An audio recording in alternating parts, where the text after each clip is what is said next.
A very good evening and welcome to News First Primetime News here on MTV Sports. I'm Ramesh Irukal Bandara. I'm Sonali Wanikabadage. We start off with a look at tonight's headlines. The world's fastest man, Usain Bolt, says he has silenced his critics.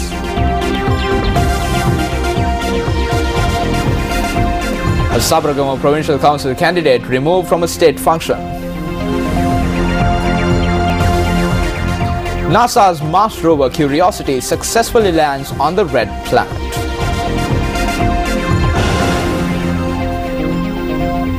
And this is where the glory begins. Well, the new Badulla District Secretariat building was declared open by President Mahinda Rajapaksa today.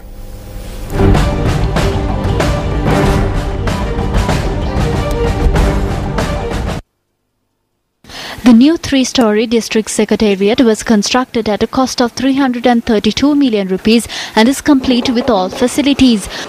Following the opening, the Badulla District Committee meeting was held under the auspices of the President at the auditorium of the Uva Provincial Council. The President had focused on the progress of development programs initiated in the Badulla district and future development activities. When I come here, the problems in the area must be identified and the information must be brought to the meeting. Otherwise, there is no point in bringing you here. This is not an excursion. We come here for work, so officials must be prepared to answer my queries. Well, on a different note, marking another giant step in man's venture into space, an unmanned drone landed on Mars earlier today. NASA's Mars Explorer, the Curiosity rover, landed safely on the red planet, triggering celebrations at the Mission Control Center. Incidentally, a Sri Lankan scientist was also involved in the Curiosity project. Safe rover. Okay. The Mars science rover Curiosity landed on the Martian surface at around 11:01 local time after what was described to be a make-or-break descent. NASA described the feat as perhaps the most complex achieved in robotic spaceflight. The landing capped a journey of more than 8 months across more than 350 million miles of space since the rover was launched from Cape Canaveral, Florida in November 2011. Curiosity is in fact the fourth rover that NASA put on Mars, but its sophistication and scale dwarf all previous projects. As a result of this, NASA engineers employed a new landing technique which they described as sky crane. It allowed the rover vehicle to land at a speed of 0.6 meters per second or 2,160 kilometers per hour, which is much slower than its entry speed of 20,000 kilometers per hour. Mission controllers at the Jet Propulsion Laboratory near Los Angeles burst into applause and cheered as they received signals relayed from the Mars orbiter confirming that the rover had touched down safely within its landing zone. Moments later, Curiosity beamed back its first 3 images from the Martian surface, one of them showing a wheel of the vehicle. It will now begin a 2-year mission seeking evidence that the red planet once hosted ingredients for life. Sri Lankan scientist Dr. Sarath Gunapala was a member of the Curiosity project and he led a team of scientists in developing several components of the Martian rover. There are 6 devices known as SAMs on board the rover. It houses a laser spectrometer. The laser of this device was developed by a team led by me. This laser will help us find traces of methane gas, which is known as CH4.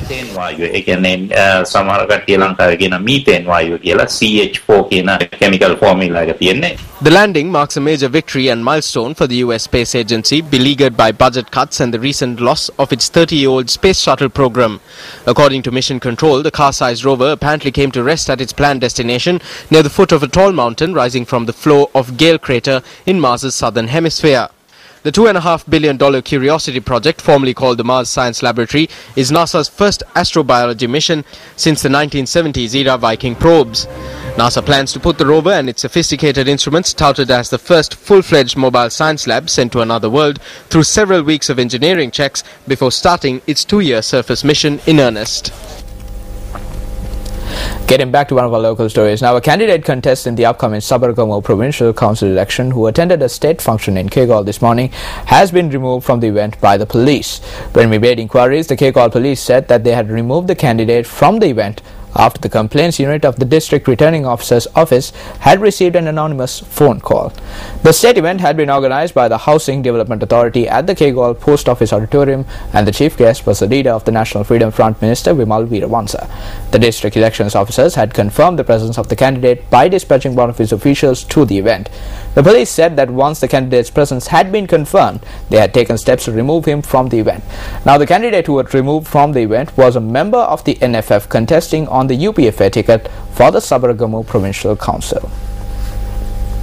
The Civil Appellate Court in Colombo issued a restraining order today preventing the UNP leader Ranil Wickremesinghe and General Secretary Tissa Attanayake from removing 6 Anuradhapura District Pradeshya Sabha members from the party. The order was issued when a petition filed by the Pradeshya Sabha members was taken up for consideration. The petition had been filed by 6 Pradeshya Sabha members representing the Galen Bindunueva, Rambaeva, Thirappane, Kakirava, Ipalogama and Kaharagas Digilia Pradeshya Sabhas. The petitioners had informed court that they filed this petition as their party membership could be terminated or disciplinary action taken against them for praising the President's development program. The restraining order will be in effect until the 20th of this month. The University Grants Commission informed the Supreme Court today that it would refrain from enrolling students to universities until the verdict on the fundamental rights petition filed by the students is delivered. This was stated when the petition filed by 33 students who claim they have faced an injustice owing to their Z-score was taken up today. Attorney General Palitha Fernando, appearing on behalf of the Commissioner General of Examinations and the Minister of Higher Education, said that they hope to formulate a feasible solution in consultation with all concerned parties. Attorney at Law Salia Piris, representing the petitioners, said that the fundamental rights petition had been filed due to the non-implementation of the previous Supreme Court verdict. The court accepted the attorney's appeal for the petition to be considered. After considering submissions made by both parties, the Supreme Court stated that the petitions would be heard on the 30th of August to consider the facts submitted by the Attorney General. The Supreme Court said that if the court is satisfied with the steps presented by the Attorney General on the said date, then an order would be issued to implement the steps, or the petition would be given leave to proceed. Chief Justice Dr. Shirani Bandaranaike stated in court today that through problems such as this, students would lose faith in examinations. An experts' discussion was held today on the education crisis facing the country. The discussion was held under the patronage of opposition leader Ranil Wickremesinghe at the parliamentary complex with the intention of establishing a new organisation under the name the Movement to Protect Free Education. There are problems within schools and the examination system is facing a major crisis. There are problems in universities. Unfortunately, the subject ministers do not hold discussions with the people in the field. There is a huge problem regarding the continuity of free education. This dubious 1,000 secondary schools program, which is being conducted under a bogus development scheme, must be stopped immediately. What we need to do is to collectively develop all schools.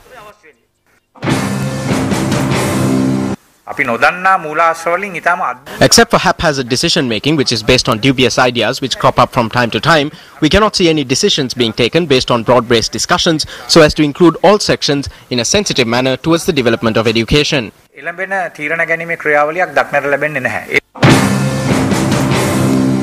If all that money that went into making concrete roads and carpeting them over and over again, if all the money that was used for building bridges, if some of that was diverted to more important issues like education, or at least part of what did not go into those roads and the bridges but went into people's pockets was diverted towards education, the situation would be very, very different in those places. The day before yesterday, the President called all the Vice-Chancellors together and asked them to enroll 8,000 students into universities. A promise was made to enroll 100 students to the engineering faculty. The majority were to be enrolled in the medical faculty. I do not know how successful this will be.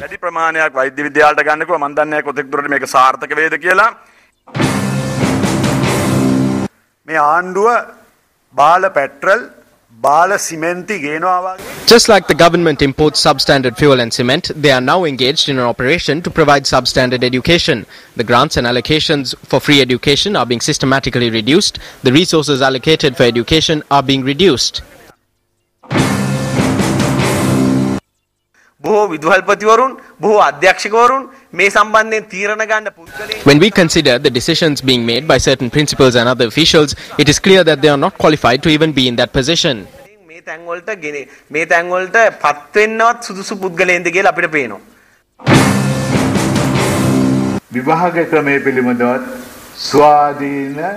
An independent examination commission must be appointed, but this cannot be a one-man commission. A national education policy must be formed, and within that policy there must be a guarantee that there will be no cuts of any sort in free education. I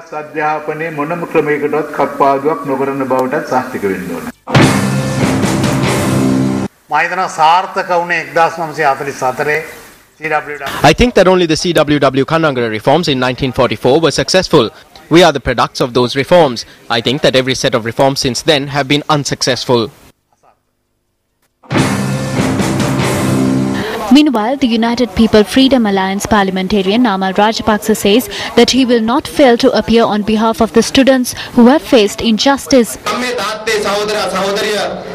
My dear fathers, mothers, brothers and sisters, if you want legal advice, if you want someone to represent you before the law, then you do not have to pay various political parties sums of money for their election propaganda work. There are plenty of lawyers in the country. I am there too.